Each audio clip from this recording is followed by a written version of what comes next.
Bruce banner एक शांत वैज्ञानिक था जो प्रयोगशाला में गामा किरणों पर शोध कर रहा था। तभी एक भयानक विस्फोट हुआ। ब्रूस की रगों में घातक गामा विकिरण दौड़ने लगा, जिसने उसका जीवन हमेशा के लिए बदल दिया। एक दोपहर शहर पर दुश्मन ने हमला किया। मलबे के नीचे दबे एक मासूम बच्चे को देखकर ब्रूस का गुस्सा फूट पड़ा।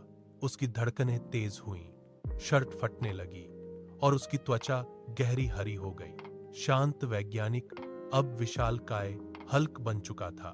हल्क ने एक जोरदार छलांग लगाई और दुश्मन को हवा में उछालकर दीवार से टकरा दिया। पूरी धरती कांप उठी। अपनी पूरी ताकत से उसने दुश्मन को जमीन में धंसा दिया। धूल शांत हुई। हल्क वापस ब्रूस बन गया। उसने साबित किया कि असली ताकत विनाश में नहीं बल्कि रक्षा में है। एक छोटे से गांव में खालिक रहता था। वह हर सुबह सूरज निकलने से पहले उठकर खेतों की ओर निकल जाता। गांव के लोग उसकी अटूट मेहनत और ईमानदारी की मिसाल देते थे। जब भी किसी को मदद की जरूरत होती, वह अपना काम छोड़कर वहां पहुंच जाता।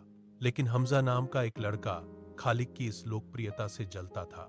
जब भी खालिक वहां से गुजरता, हमजा लोगों के बीच खड़े होकर उसका मजाक उड़ाता। ईर्ष्या की आग हमजा के मन में दिन ब दिन बढ़ती जा रही थी। गांव के मुखिया ने सबसे कुशल किसान के लिए एक प्रतियोगिता रखी। हमजा ने दिखावे का सहारा लिया, लेकिन खालिक ने अपनी मेहनत से उगाई गई शुद्ध फसल पेश की। जजों ने खालिक को विजेता घोषित कर दिया। पूरा गांव तालियों से गूंज उठा। हार से शर्मिंदा हमजा धीरे से खालिक के पास गया और सिर झुकाकर बोला, मुझे माफ कर दो।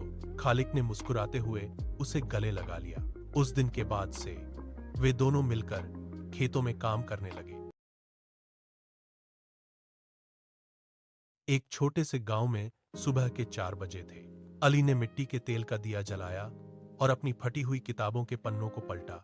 बाहर उसके पिता खेत में जाने की तैयारी कर रहे थे। अली ने अपना बस्ता उठाया और नंगे पांव खेत की ओर दौड़ पड़ा। स्कूल में शिक्षक ने स्कॉलरशिप वाली भाषण प्रतियोगिता की घोषणा की। अली ने तुरंत अपना नाम लिखवाया। वह हर रात बैलगाड़ी के पीछे खड़े होकर अभ्यास करता। अंधेरे कमरे में आईने के सामने खुद को खड़ा कर वह अपनी आवाज को बुलंद करने की पूरी कोशिश करता रहा। वह अपनी आवाज को बुलंद करने की पूरी कोशिश करता रहा। मंच पर अली ने बिना रुके 10 मिनट तक भाषण दिया।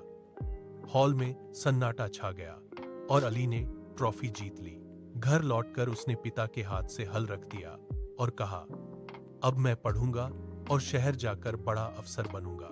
अगले दिन वह शहर की ओर चल पड़ा।